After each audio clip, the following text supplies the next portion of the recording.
집안마다 가풍이라는 게 있죠. 저희 친정은 그야말로 흥생흥사. 흥이 있으면 살고 흥이 없으면 죽는 집입니다.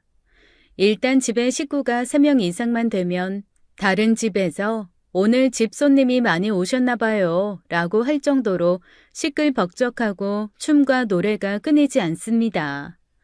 명절이 오면 일단 저희 아파트의 모든 경비분들이 긴장을 하기 시작하시죠. 정말 어마어마한 양의 술병이 재활용으로 나오거든요. 이사 오고 2년쯤 지난 후부터는 명절이 다가오면 아예 저희 집 전용 마대자루를 10개쯤 모아두고 결연하게 술병이 나오기를 기다리곤 하셨습니다. 아마 저희 집에 술병만 모아서 팔아도 한 달치 관리비는 너끈히 나왔을 거예요. 그만큼 어마어마한 양이 나오거든요. 그런데 시끄럽게 흥 많게 노는 집 특징 중 하나가 우리가 놀면 다른 사람도 뭔가로는 즐거워야 한다는 생각이 있거든요. 경비 아저씨들은 저희가 내놓은 병 팔아서 쏠쏠이 용돈하시면서 즐거워하시고 이웃집들은 두둑한 갈비에 각종 음식, 상품권을 받는 재미에 저희 집 잔칫날을 같이 기다려주곤 했습니다. 소위 인싸라고 하죠. 저희 엄마 아빠가 정말 인싸 중에 인싸시거든요.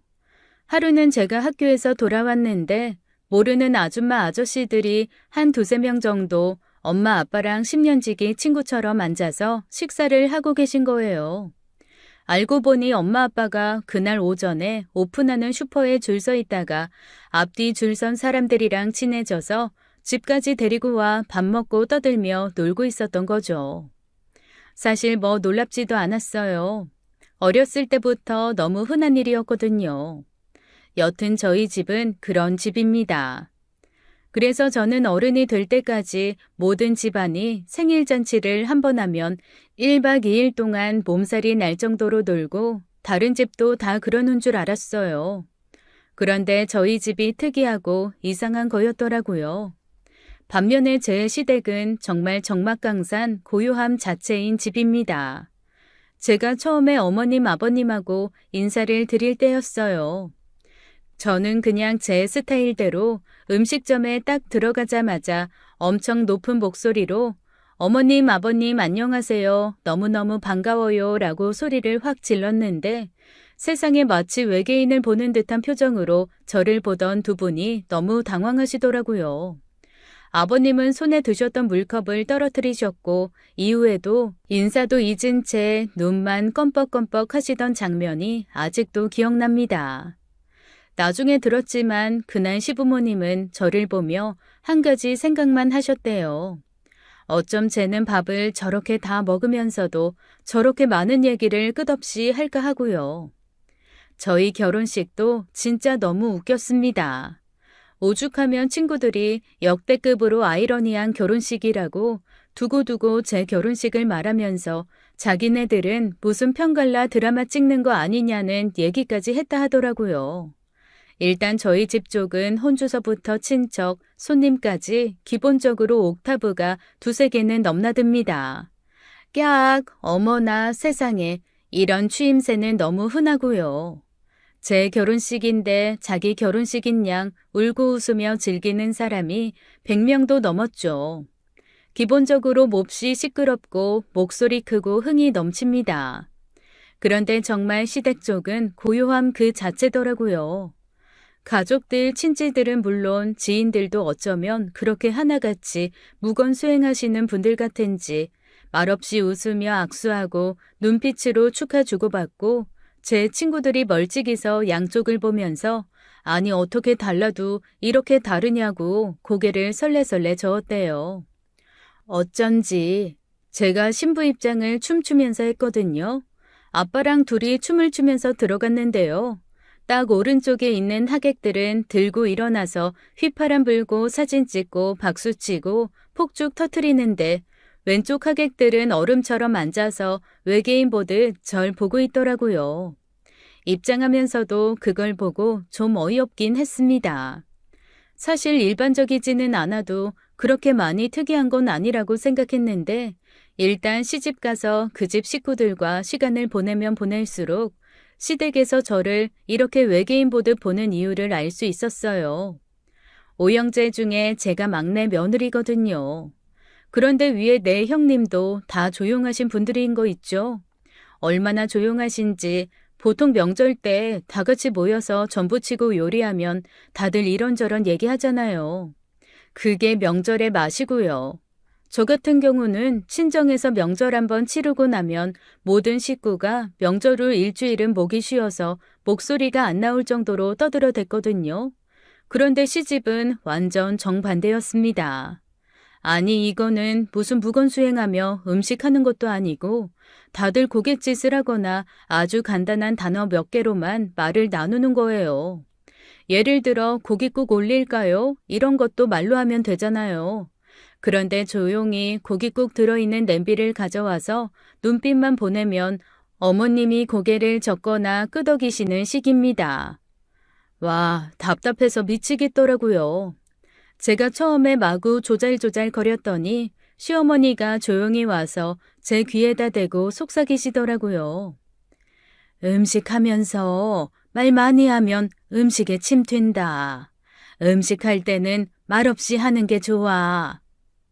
그때부터는 너무 민망해서 저도 말없이 점만 붙였어요.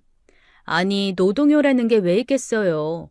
서로 떠들고 이런저런 얘기 나누고 그런 맛에 일하면서 힘든 거 있고 그러는 건데 이거는 앉아서 침묵 속에 계속 부침개만 뒤집고 있자니 몸이 뒤틀릴 정도로 좀이 쑤시더라고요. 그래서 제가 나중에 바로 윗 형님한테 한번 여쭤봤습니다. 형님, 그런데 형님은 말없이 이렇게 일하는 거 좋으세요? 그런데 형님이 대답이 없으신 거예요. 그래서 제가 다시 한번 물었죠. 그랬더니 그제야 형님이 저를 보면서 눈빛으로 뭐 물어봤냐는 뉘앙스를 보내시면서 글쎄 귀에서 이어폰을 빼시는 거 있죠? 와, 그때 알았습니다. 나 이 집에서는 진짜 돌연변이겠구나.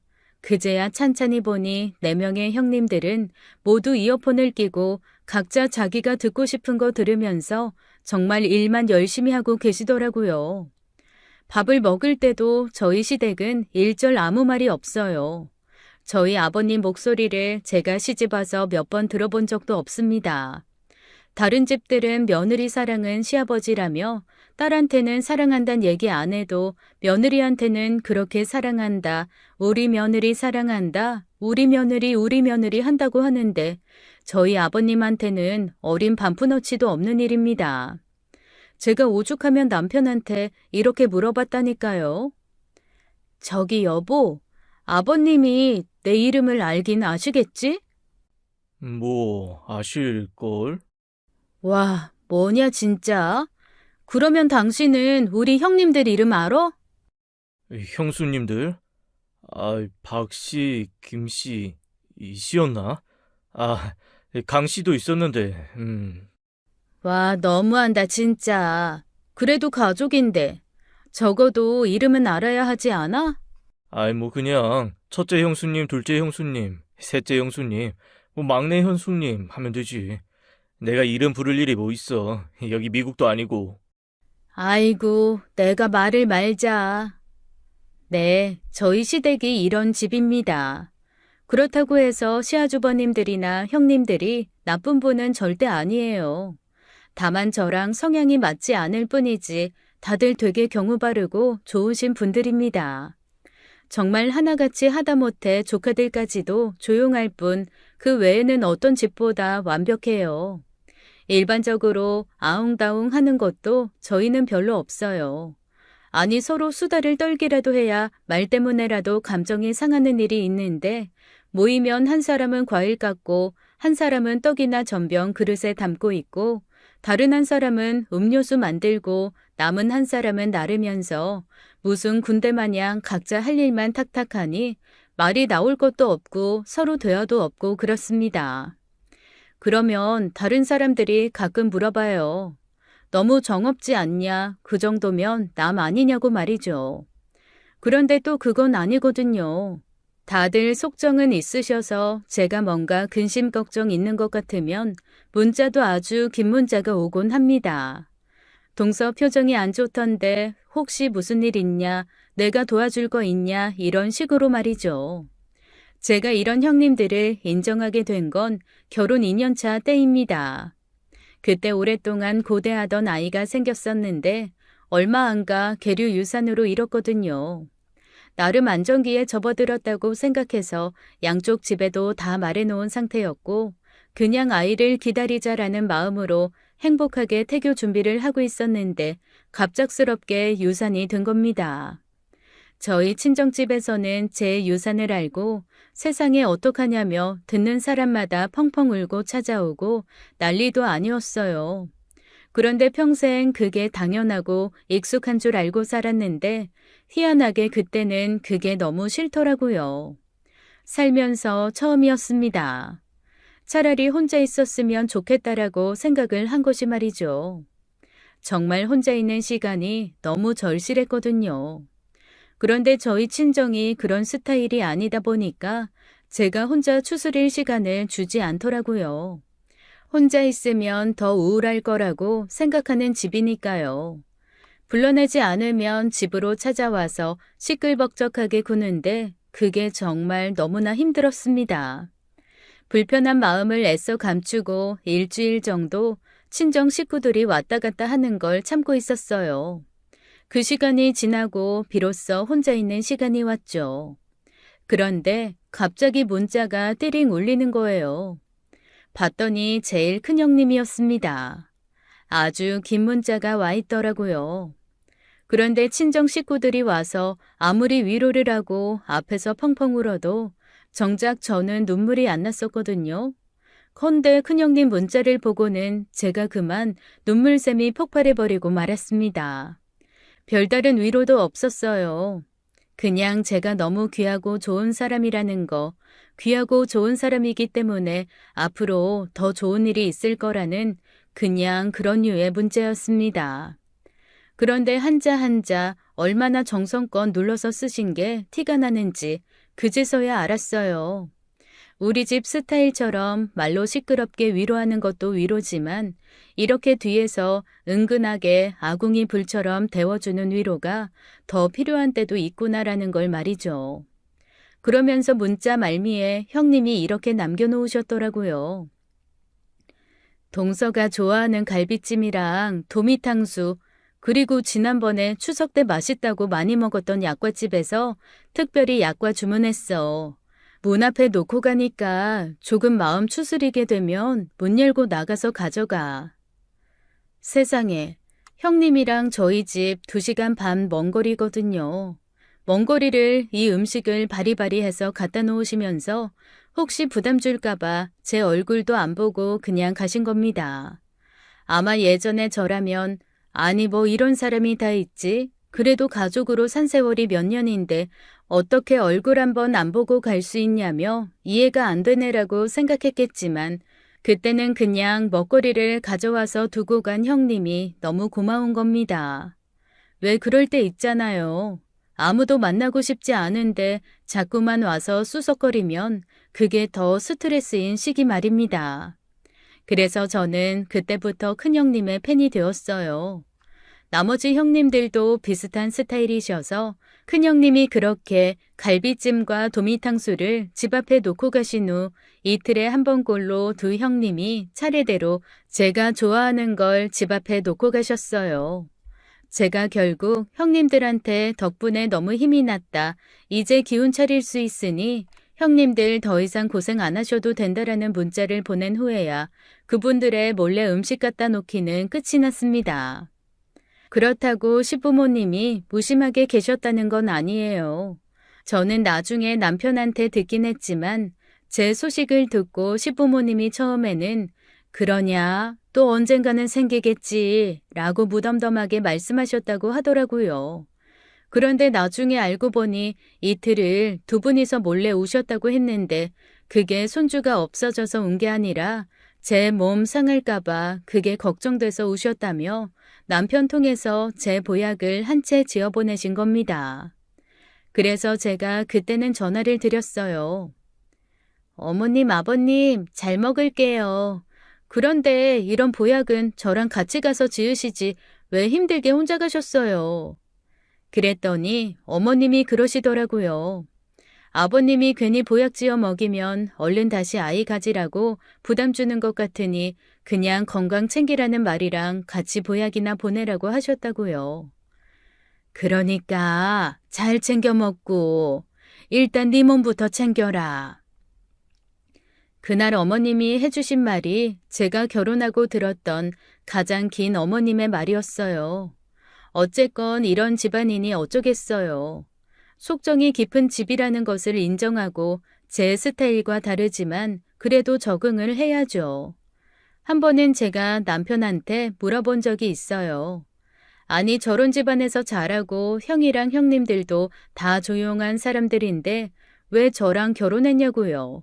정말 너무 궁금했거든요. 그랬더니 남편이 피식 웃으면서 그러더라고요. 저는 기억이 안 나는데 남편이 저를 본 게 대학교 축제 때였대요. 저랑 남편이 학교가 다른데 저희 학교 축제가 워낙 좀 유명합니다. 행사도 많고 먹거리도 풍부하고 초대 가수들도 대형 가수들이 많아서 동네 사람들은 물론이고 다른 학교에서도 종종 구경을 오곤 했거든요. 남편도 친구들 등살에 어쩌다 오게 됐던 거죠. 남의 학교 축제를 구경 가는 것도 처음이고 자기는 너무 시끄러워서 얼른 집에 가고 싶다라고 생각만 하고 있었는데 갑자기 저쪽에서 더 시끄러운 소리가 들리더랍니다. 자기도 모르게 고개를 돌렸는데 글쎄 테이블 위에서 제가 오징어를 양손에 들고 훌라춤을 추고 있었대요. 와, 저 여자 엄청 취했네라며 봤는데 놀랍게도 전혀 취하지 않았더래요. 남편은 그때 문화적 쇼크를 받았다고 하더라고요. 아니, 맨정신에 저렇게 놀 수 있단 말이야? 대체 저 여자는 뭐지? 그런 호기심으로 저를 보다가 저희 학교 선배한테 연을 대서 소개해달라고 했다더라고요. 와, 저는 그것도 모르고 선배가 저한테 축제 때 저한테 반한 엄청 괜찮은 다른 학교 남학생이 있는데 한번 만나보자 해서 무지 설레면서 소개팅에 나갔었거든요. 사실 학교 내에서 남자친구 하나 만들고 싶었는데 제 오징어 춤과 그 외 다양한 사건들이 몇 번 반복되다 보니 아무도 저를 여자로 봐주지 않더라고요. 그래서 옳다구나 이번 연애 때는 최대한 내 모습을 숨겨보자 하고 연애하는 동안 내내 본능을 억제하느라 몹시 애썼는데 제 본연의 모습을 처음부터 보고 그게 궁금해서 만났다는 얘기를 듣고 좀 허탈했습니다. 여튼 그렇게 사랑을 하고 결혼했으니 해피엔딩인 걸까요? 아니 대체 어떤 남자가 오징어 들고 테이블 위에 올라가서 훌라춤 추는 여자한테 반할 수가 있대요. 참 내 남편도 특이한 사람이다라는 생각을 하면서 피식 웃고 말았는데 살면서 보니까 저희 어머님 아버님도 저를 약간 그런 대상으로 보시더라고요. 며느리가 아니라 뭔가 개그 프로그램에 나오는 개그맨을 보는 느낌이랄까? 아니면 공연을 보는 느낌으로 저를 보시는 게 확연히 느껴질 때가 있었습니다. 그래서 저는 아예 시댁에 제 노선을 철없고 웃기네로 잡기 시작했어요. 그게 시댁에서 막내 며느리로 살아남는 저의 방법이었거든요. 그렇게 시간이 흘러 어느덧 결혼 10년 차가 됐습니다. 처음 아이를 잃은 후로 다시는 아이가 생기지 않았고 어머님 아버님도 저에게 그렇게 큰 부담을 주지 않으셨어요. 남편과 저는 아이 없이 사는 것도 삶의 또 다른 방법이겠다라는 데 서로 의견을 모았습니다. 이제 각자 건강하기만 하면 걱정할 게 없다는 마음으로 살고 있는데 어느 날 아버님이 갑자기 쓰러지셨어요. 저희 아버님 몹시 건강하신 분이었는데 그렇게 쓰러지시고 나니 하루가 멀다 하고 점점 사그라드는 게 눈에 보이더라고요. 왜 어르신들은 한번 쓰러지실 때마다 한 풀씩 꺾이신다고들 하잖아요. 그렇게 아버님이 쓰러지시고 몇 달 거동도 못 하시게 되었습니다. 어머님은 열일 제치고 성실하게 아버님 간병을 도맡아 하셨어요. 며느리들이 돌아가면서 도와드렸지만 어머님이 영 곁을 내주지 않으시더라고요. 험한 꼴 보지 말고 힘들게 와서 애쓰지 말라는 어머님만의 배려였겠죠. 그런데 힘없이 침대에 누워 계시던 아버님이 어느 날 저희 며느리 다섯을 부르시더라고요. 그리고는 두툼한 봉투를 딱 5개 꺼내놓고 저희한테 이렇게 말씀하셨습니다. 내가 이런 날이 올 줄 몰랐지만 너희한테 제안을 하나 하겠다. 내 전 재산이 여기에 다 나눠서 들어가 있어. 앞으로 나한테 와서 간병 잘해주는 순서대로 여기 재산이 제일 많은 봉투부터 제일 적은 것까지 차례대로 내가 나눠줄 생각이다. 저는 이 얘기를 듣고 깜짝 놀랐습니다. 며느리들끼리 경쟁을 붙이시겠다는 거잖아요. 저희 아버님이 그런 생각을 하실 줄도 몰랐지만 그렇게 나눠주실 재산이 있다는 것도 금시초문이었거든요. 그랬더니 옆에서 어머님이 그러시더라고요. 내가 체력이 딸려서 앞으로도 계속 간병을 할 힘은 없고 알다시피 너희 아버지 은근히 낯가리고 까다로워서 간병인의 요양보호사 낯선 사람 집에 들락거리기 시작하면 없던 병도 생길 뿐이시지 않니? 너희 아버지 돌아가시면 나 혼자 옮겨살 원룸집 하나 그거 할 만큼만 남겨놓고 나머지는 다 현금으로 바꿨다. 저는 흘끔 형님들을 바라보았습니다. 감정 표현 없는 형님들답게 그때도 역시나 별로 얼굴에 변하는 게 없더라고요. 그제서야 문득 제가 시댁의 재산에 대해 아무것도 모르고 있다는 생각이 들었습니다. 제가 약간 천둥망아지 같은 데가 있어서 흥이 많고 발발거리는 대신 디테일하게 자세한 걸 뭘 챙기는 그런 성격은 아니거든요.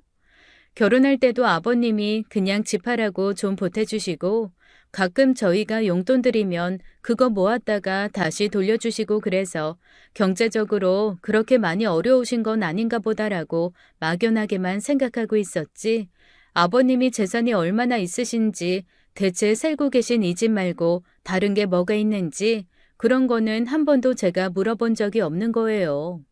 그래서 남편한테 슬그머니 물어봤습니다. 혹시 아버님이 재산이 좀 있으셔? 그랬더니 남편도 고개를 갸웃하면서 그러는 겁니다. 글쎄, 뭐 엄마 아빠랑 대화가 많이 없어서 재산이 얼만큼 있는지는 모르겠는데 그런데 이때까지 자라면서 우리 오형제들이 하고 싶은 거 돈이 없어서 하지 못했던 건 없었던 것 같아. 그리고 늘 부모님께 도움을 요청하면 뭐 어느 정도의 돈을 도와주시곤 그랬어. 왜 우리 집 할 때도 긁어 모아 2천 부족했는데 엄마 아빠가 도와주셨잖아. 순간 인간적인 욕심이 훅 올라오면서 혹하더라고요. 생각보다 많은 유산이 있으신 거라면 간병할 만 하겠다라는 생각이 드는 겁니다. 그런데 저만 그 생각을 한 건 아니었나 봐요. 형님 4분도 아마 비슷한 생각을 하셨던 것 같아요.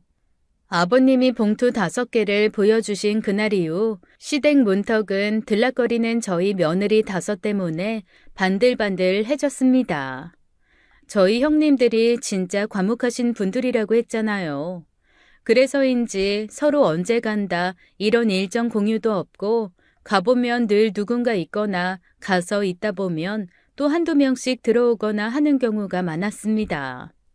그런데 이게 참 이상하게 점점 욕심이 생기더라고요.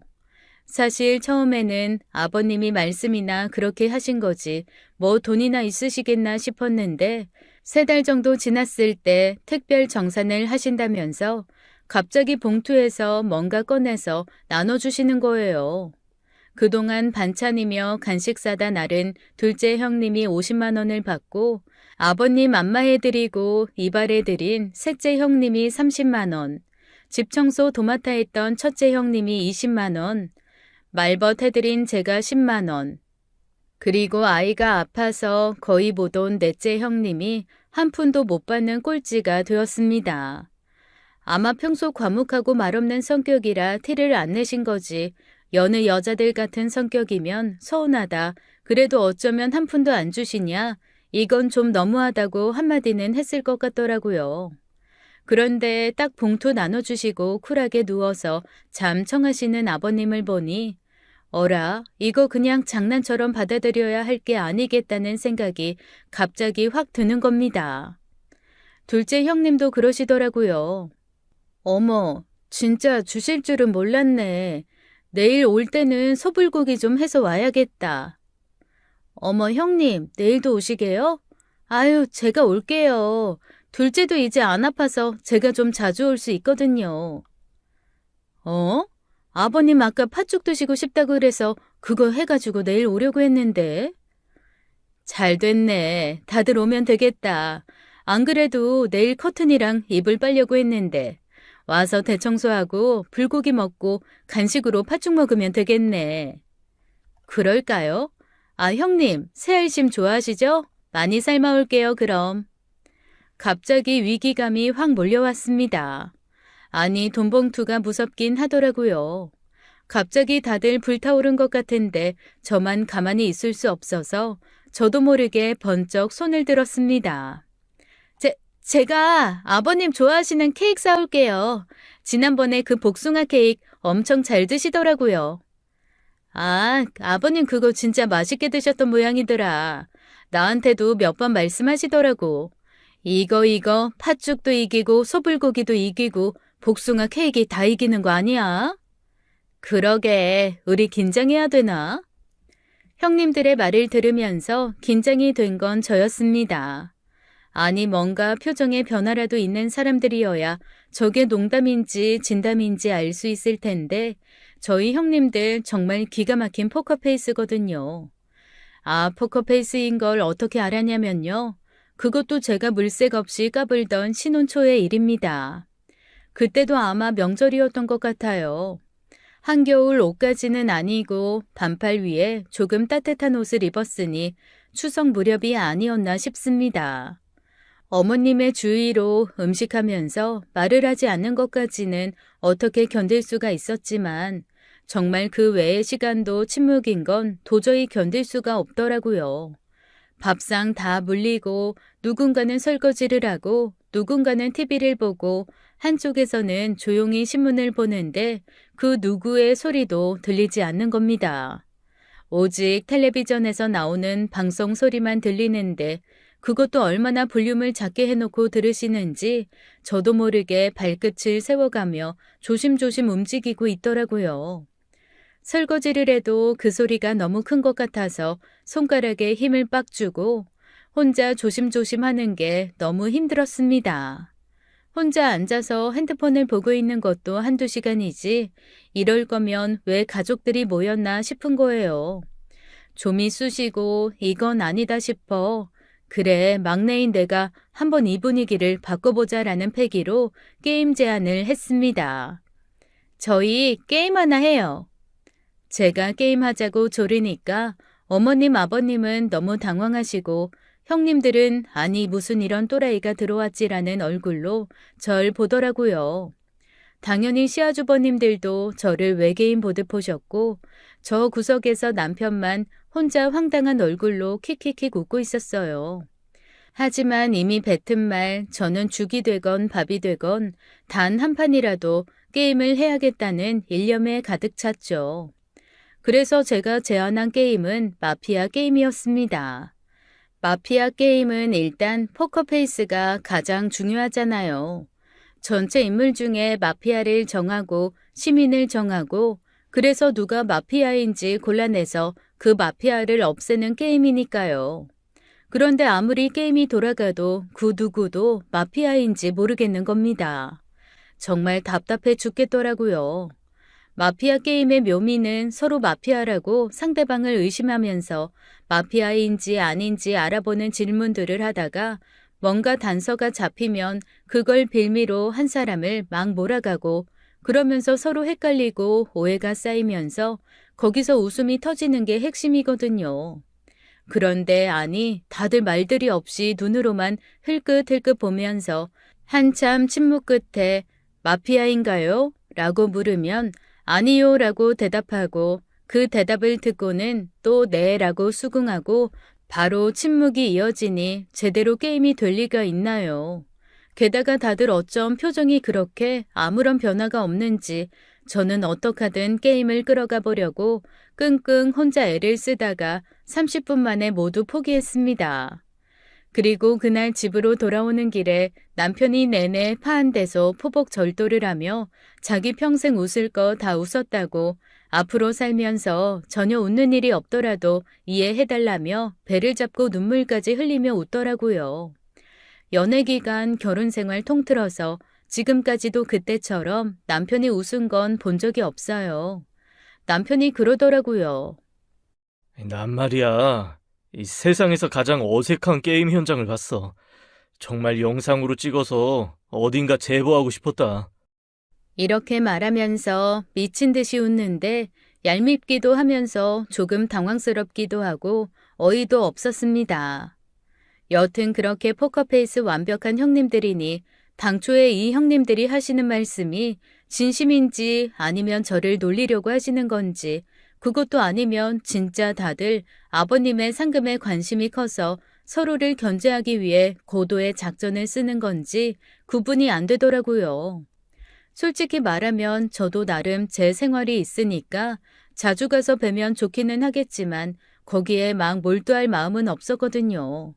하지만 모두가 아버님 앞에 얼굴을 비춘다는데 저만 빠질 수가 없잖아요. 그래서 다음날 불이 나게 아버님이 너무너무 맛있어 하셨던 복숭아 케이크를 2개 사들고 시댁으로 향했습니다. 제과점 오픈하는 시간에 맞춰 그래도 식구들이 여러 명이니 큰 케이크로 2개를 사서 1등으로 집에 도착한 줄 알았는데 아니 형님들이 벌써 다 와서 커튼 싹 떼어 빨래를 하고 계신 거예요. 아버님은 소파에서 흐뭇하게 앉아서 과일을 드시고 계시더라고요. 막내 왔냐? 아버님, 제과점이 이제 열어서요. 아이, 괜찮다. 아이고, 그 복숭아 케이크 아주 기대된다. 아버님이 정말로 케이크가 마음에 드셨던 모양이더라고요. 한 번도 저한테 맛있다, 좋다 표현을 하신 적이 없는데 복숭아 케이크는 기대된다는 얘기를 하시면서 방금 웃으시는 겁니다. 그런데 그때 셋째 형님이 갑자기 툭 튀어나와서 이렇게 말씀하시더라고요. 아버님, 아까는 팥죽 기대된다고 하셨잖아요. 팥죽을 더 기다려 주셔야죠. 저 새알심도 엄청 많이 삶아왔는데. 그럼, 팥죽도 기대되지. 아버님, 소불고기는 단가가 제일 비싸요. 소불고기 아까 전에 드시고 싶다고 빨리 점심시간 왔으면 좋겠다고 하셨잖아요. 아이, 그래. 소불고기도 기대된다. 세상에, 저는 무슨 경연대회에 나온 것 같은 느낌을 순간 받았습니다. TV에서 보는 트로트 경연대회 같은 거 보면 판정단 앞에서 서로 자기 음악 좋아해달라고 어필하잖아요. 딱 그런 느낌이었어요. 다행히 형님들이 날 세워 달려드신 게 아니라 웃으면서 얘기를 하셨지만 그 와중에 저는 혼자 긴장감을 느꼈습니다. 이거 막연하게 넋놓고 있다가는 정말 재산 한 푼 못 받게 생겼더라고요. 어쨌거나 그날은 얼결에 다 같이 모여 커튼이며 이불 싹 빨아 깨끗하게 정리하고 다 같이 두둑하게 소불고기로 점심 먹고 오후에는 간식으로 팥죽이랑 케이크도 먹으면서 함께 시간을 보냈습니다. 친구분들 모임에 다녀오신 어머니도 뒤늦게 합류하셔서 여자 6에 아버님까지 시댁에서는 한 번도 없었던 나름 시끌벅적한 시간을 보냈죠. 거기에 남편들이 다 퇴근하고 시댁으로 오는 바람에 마치 명절처럼 우르르 모여서 저녁도 먹고 헤어졌습니다. 집으로 오는 길에 남편이 묻더라고요. 아니, 아까 갑자기 큰형이 전화 와서 다들 본가에 있다고 와서 저녁 먹으라 해서 가긴 했는데 뭐야, 무슨 일이야? 몰라 나도 얼결에 그렇게 됐어. 그러면서 남편한테 자초지종을 말했더니 남편도 고개를 갸웃하더라고요.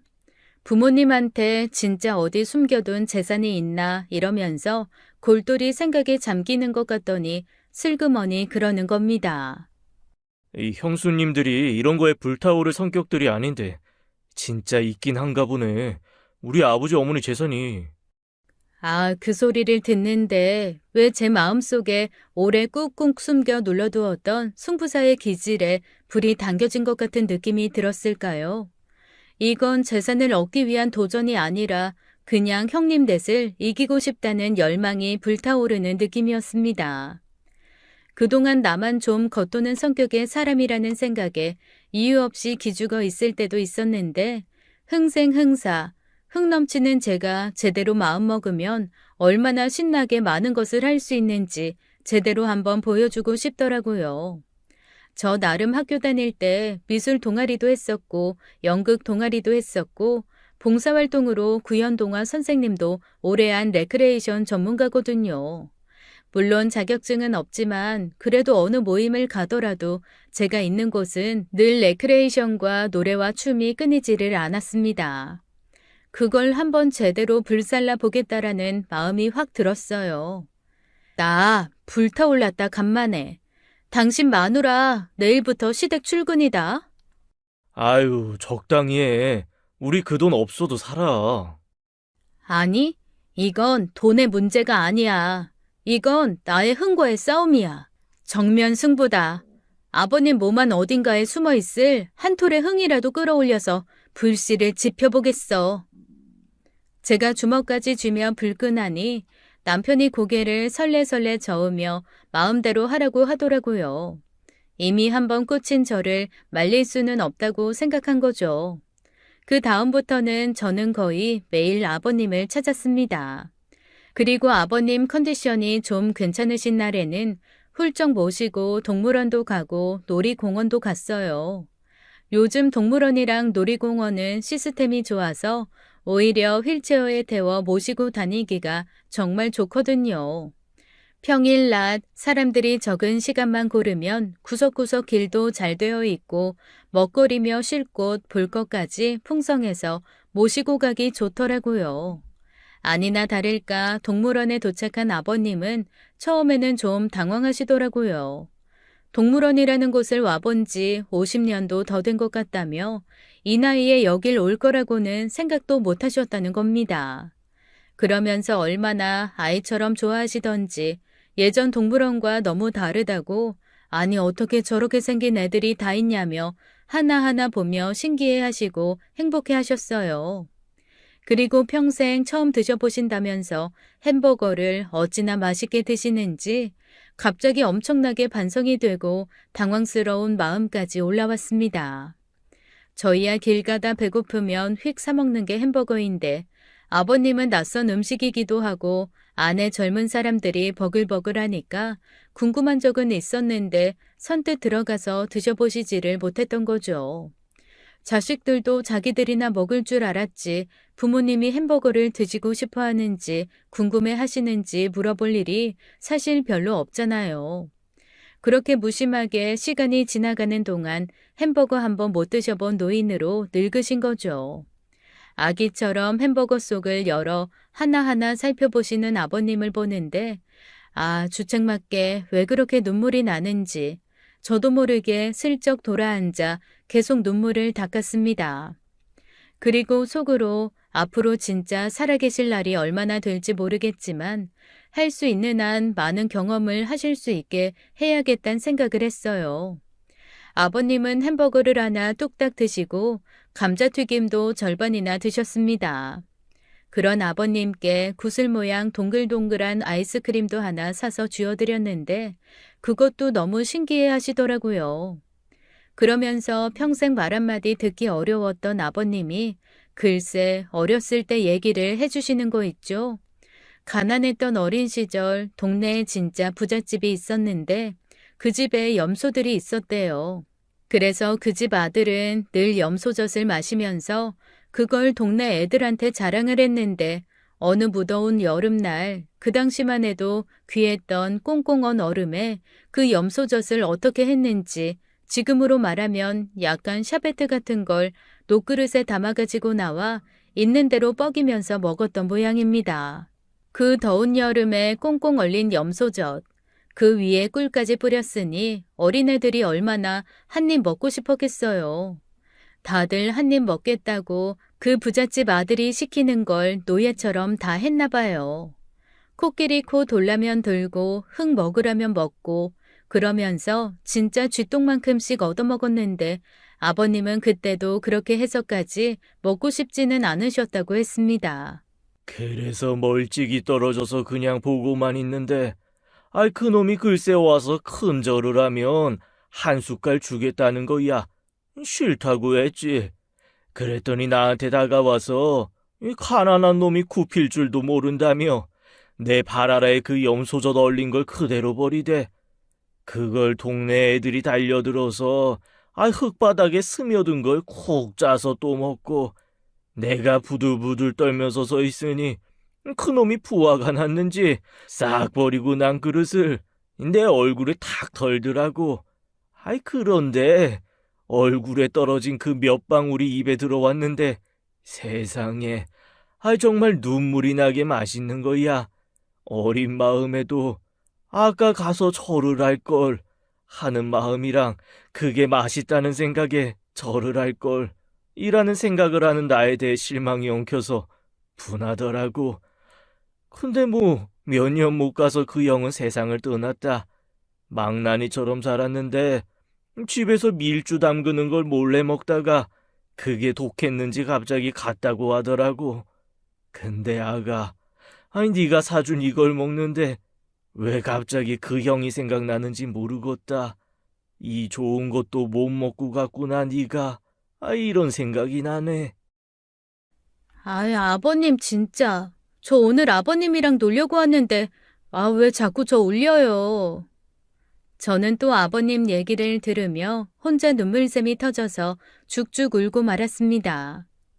그리고 그날 아버님을 집에 모셔다 드리고 바로 빙수기계를 하나 주문했죠. 며칠 뒤 도착한 빙수기계를 들고 시댁을 갔습니다. 시댁 냉장고가 넘치다 못해 토할 것처럼 꽉 차 있더라고요. 넷째 형님도 양손 가득 뭔가를 해오셨는데 냉장고 안을 보고 당황하신 듯 했습니다. 아니, 그저께 둘째랑 첫째가 와서 뭘 많이 해놓고 갔어. 우리 둘이 어떻게 다 먹니?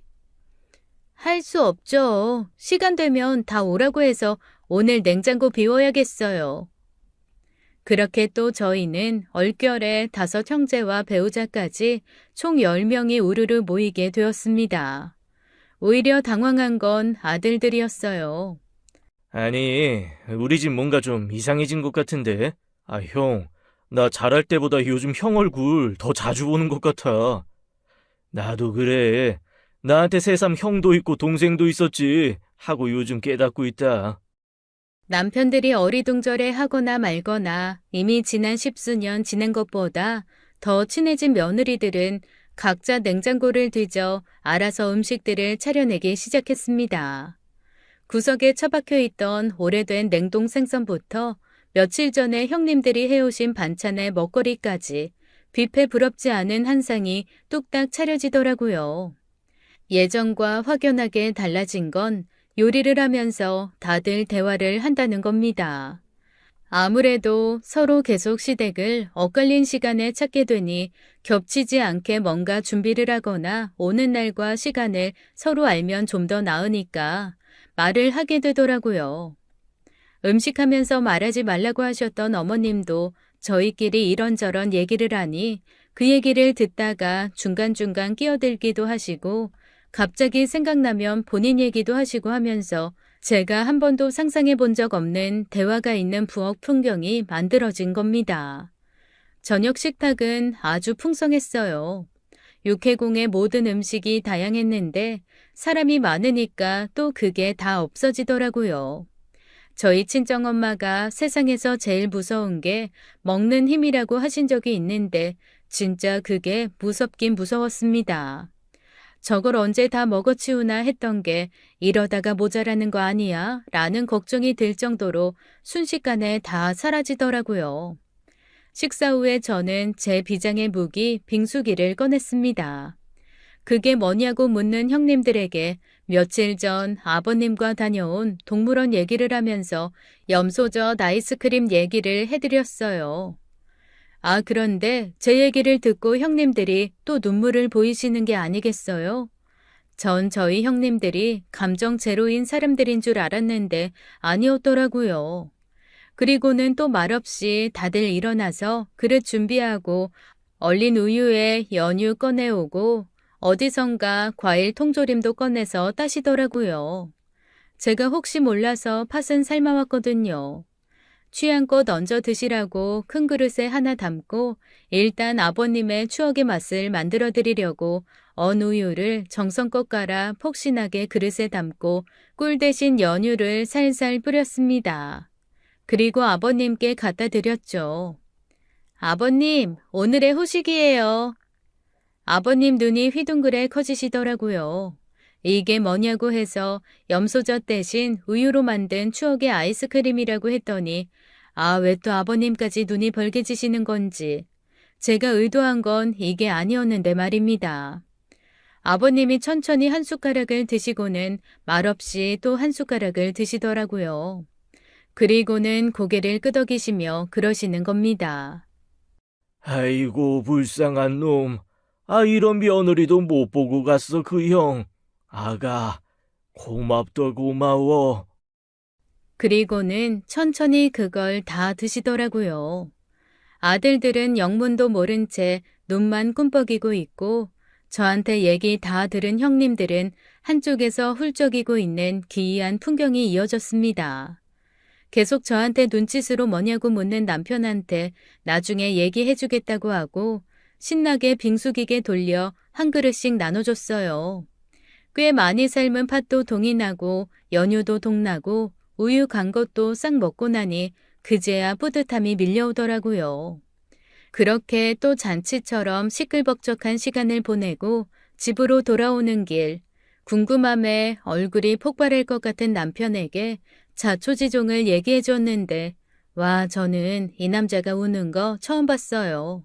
아니 울다 울다 운전이 안 돼서 차를 길 옆에 세우고 대성통곡을 하더라고요. 오히려 당황한 건 저였죠. 열심히 달래는 제게 남편이 그러더라고요. 정말 고마워. 자식보다 낫다. 진짜, 내가 평생 잘할게. 그런 남편을 보니 또 제 안에 뭔가가 꿈틀거리더라고요. 내가 만족할 때까지 어디 한번 끝까지 잘해보자는 그런 마음이랄까요. 그런데 저만 그런 마음을 먹은 건 아닌 것 같더라고요. 그 이후로 형님들의 이벤트도 몹시 다양해졌습니다. 놀이공원과 동물원은 없었지만 예쁘게 꾸며진 정원이 멋있는 카페나 호수가 예쁜 산책길 등 아버님은 평생 다니셨던 것보다 훨씬 다양한 곳으로 여행을 다니는 분이 되었어요. 그러다 보니 집에만 계실 때보다 확실히 더 기운이 나시는 것처럼 보였고요. 가끔 시어머니도 동행을 했고 또 때로는 어우렁더우렁 식구들이 모두 함께 가는 경우도 있었습니다. 한 번은 저희 셋째 형님이 아버님 모시고 가려고 프라이빗한 수영장이 있는 펜션을 예약했다는 거예요. 그런데 거기 기준 인원이 20명이라면서 올 사람은 오라고 연락을 돌리셨더라고요. 어쩌다 보니 또 우르르 다 같이 가게 되었죠. 저는 무슨 펜션이 20명이나 들어갈 수 있지라고 생각했는데 보니까 회사나 그런 곳에서 세미나 같은 거 하려고 빌리는 엄청 큰 독채 펜션이더라고요. 친한 지인이 하는 펜션인데 마침 비수기라며 아버님 얘기 듣더니 가능하면 식구들끼리 와서 놀고 가라 싸게 해주겠다라고 했다는 겁니다. 그래서 또 저희는 2박 3일 동안 펜션에서 엄청 신나게 놀았어요. 신기한 건 제가 2박 3일 동안 단 한 번도 우리 시댁 식구들 너무 조용해서 어색하다라는 생각을 하지 않았다는 겁니다. 저희 친정 따라가려면 멀었지만 그래도 대화가 끊이지 않고 웃음이 끊이지 않고 제가 게임을 하면 모두 적극적으로 임해주었어요. 세상에 마피아 게임이 되더라니까요. 서로 편갈라서 어머님 아버님을 심판으로 두고 스포츠 게임도 하고 따뜻하게 온숲을 채워서 다 같이 물에 둥둥 떠서 놀기도 했습니다. 당연히 바베큐도 하고 캠프파이어까진 아니더라도 모닥불 피워놓고 이것저것 구워 먹기도 했어요. 어머님이 그러시더라고요. 맨날 TV에서만 보고 저런 거 하는 사람들은 특별한 사람들일 거라 생각했는데 자식들 덕에 이런 호강을 다 한다고 말이죠. 그 말을 듣는데 갑자기 다들 좀 숙연해졌습니다. 사실 저희는 이래저래 많이 놀러 다녔었잖아요. 그런데 부모님들은 오히려 저희가 모시고 다니는 그 모든 것들이 다 첫 경험인 경우가 많았습니다. 제가 사드린 햄버거가 아버님의 첫 경험이었던 것처럼 온수풀이 채워진 펜션도, 케이블카를 타고 올라가 보는 멋진 산도, 꽃이 가득 피어 있는 공원도, 안개가 내려앉아 촉촉한 숲 산책길도 어머님, 아버님은 모두 처음이시더라고요. 남편이 한번 저한테 그런 적이 있어요. 나는 내 모든 경험을 엄마랑 아빠가 만들어줬다고 생각했는데 왜 엄마 아빠의 나이 들었을 때 경험을 내가 만들어줘야 된다는 생각은 못했을까? 형수님들이랑 당신 덕에 그거를 깨달을 수 있게 돼서 너무 감사해. 정말 정말 고마워. 저도 새삼 아버님이 재산을 걸고 서로 경쟁을 시킨 거긴 하지만 이걸 계기로 스스로가 한 뼘 더 큰 것 같다는 느낌을 계속 받고 있었거든요. 사실 저희 친정엄마 아빠는 자식들보다 훨씬 더 젊게 사시는 분들입니다. 항상 보면 최신 전화기도 제일 먼저 바꿔서 갖고 계시고 뭐가 유행한다 해서 엄마 아빠한테 말해드리면 이미 엄마 아빠는 해보신 경우가 더 많았거든요. 성격이 그러시니 굳이 저희가 챙겨드리지 않아도 알아서들 척척 하시는데 저희 시부모님은 그게 아니셨던 거죠. 둘러보면 저희 엄마 아빠가 특이한 거고 저희 시부모님이 일반적인 부모님의 모습일 텐데 제가 그동안 특이한 친정 덕에 좀 무심했다 싶은 생각도 들었습니다. 아니야, 지금이라도 알았으니까 됐지. 우리 앞으로는 좀 더 잘해드리자. 남편과 그렇게 매일매일 다짐하며 저희는 어느샌가 서로 경쟁하는 걸 잊고 함께 노는 재미에 뒤늦게 맛이 들려 하루가 멀다 하고 모이기 시작했습니다. 형님들도 한번 그러시더라고요. 이제는 누가 얼마를 받는지 그런 거 별 상관도 없어졌어. 그러니까요. 형님, 이쯤 되면 그냥 n분의 1 해야 되는 거 아니에요? 아니, 이거를 계산하는 것도 너무 힘드실 것 같은데. 그래도 이 중에는 누군가 하나 내가 1등이다 생각하는 사람 있을걸? 그럼요, 있겠죠. 저는 또 그럴 때 빼지 않는 성격이거든요. 조용히 손을 들었습니다. 저 아닐까요? 어머, 무슨 소리야. 동서가 이벤트를 좀 자주 하긴 했지만 객단가 비싼 건 내가 제일 많이 했다고. 맞아, 셋째가 많이 했지. 어머, 형님, 저도 많이 했어요. 그래, 둘째도 많이 했지. 아버님이 이거를 다 어떻게 계산하실지 모르겠네요. 아유, 몰라. 나는 이미 순위권 밖이야. 첫째 형님의 한탄 같은 말에 한바탕 웃었습니다. 그렇게 시간이 지나 반년쯤 흘렀을 때였어요. 집에서 혼자 설거지를 하고 있는데 자꾸만 뭔가 쎄한 느낌이 들더라고요. 괜히 불안하기도 하고 마음도 복잡하고 말이죠. 그래서 내일 아침 일찍 아버님한테는 가봐야겠다는 생각을 하며 잠이 들었는데 그날 새벽 어머님께 전화가 왔습니다. 아버님이 자는 듯 돌아가셨다고 하더라고요. 그 전날 불안했던 느낌이 이거였나 보다 싶은 생각이 들어 왜 그런 느낌이 드는 순간 당장 아버님께 뛰어가지 않았을까 혼자 자책하는 마음이 들면서 눈물만 한없이 흘러내렸어요.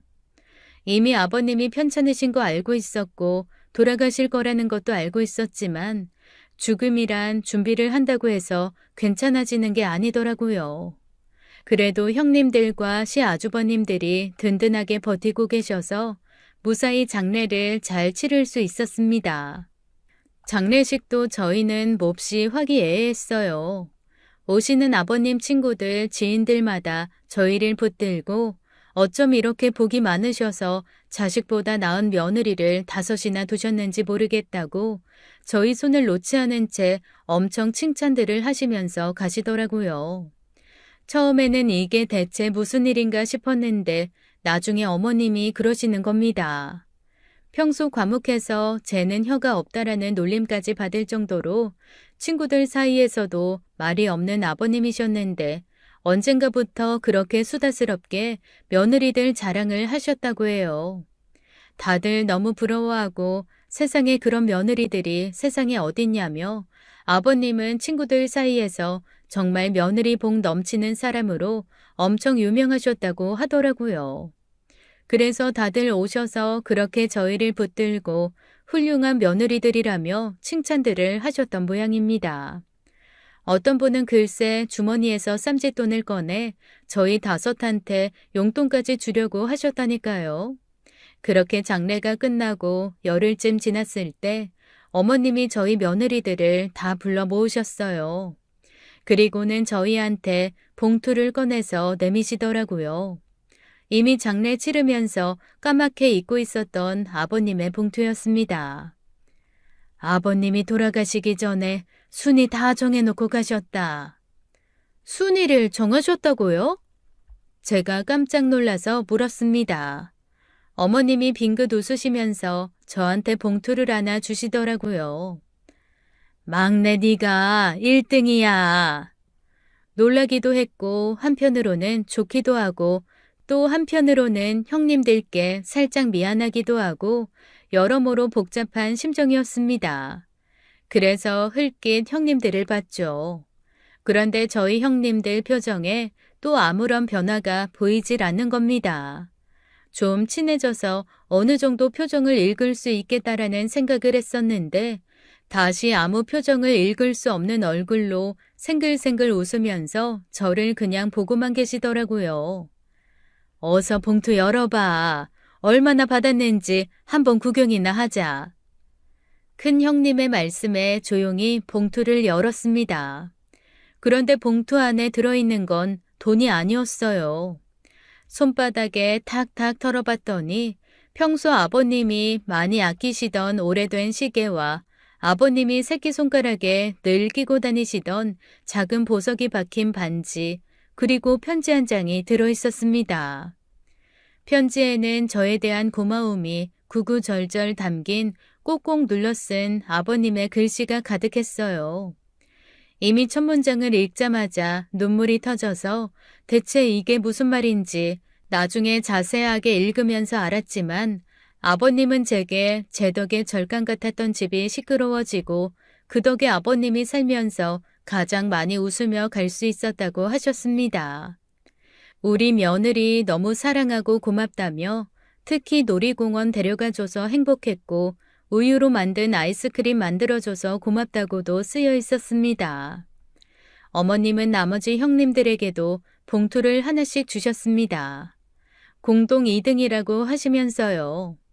형님들 봉투에는 저와 마찬가지로 평소 아버님이 갖고 계시거나 쓰셨던 것들이 하나씩 들어있었고 편지도 하나씩 있었습니다.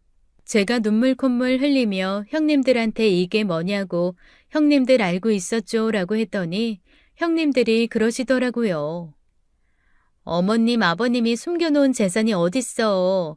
처음에 아버님이 그렇게 말씀하실 때부터 우리들은 다 알았지. 목돈 모이는 족족 조금 어려운 것 같은 자식들한테 슬그머니 밀어주셨잖아. 우리도 다 알지. 그러면서 저를 꼭 안아주시는 겁니다. 아버님 덕에 동서가 이렇게 좋은 사람인 걸 더 잘 알게 됐고 또 동서 덕에 이렇게 식구들끼리 우애 있게 사는 법을 알게 됐으니 아버님이 참 멋진 유산 물려주고 가신 것 같아. 그치? 그 말에 또 감동받아서 꺽꺽 울었죠. 그렇게 아버님이 저희를 경쟁시킨 덕에 저희는 지금도 일주일에 한 번은 모여서 시끌벅적하게 밥을 먹고 분기별로 한 번씩은 다 같이 여행을 가서 더욱더 시끄럽게 노는 가족이 되었습니다. 이제는 저희 친정보다 훨씬 흥 많은 가족이 되었어요. 그럴 때마다 한 번씩 아버님이 몹시 보고 싶습니다. 이 다음에 하늘나라 가서 만나면 저한테 그러시겠죠. 너 없어서 이 하늘나라가 너무 쓸쓸했다고 말입니다. 아버님이 그곳에서도 행복해 하시면서 이 다음에 제가 갔을 때 반갑게 맞아주셨으면 좋겠어요. 지금까지 사연 읽어주는 남녀였습니다. 끝까지 함께 해주신 여러분 감사드리며 저희는 다음 사연으로 돌아올게요. 감사합니다.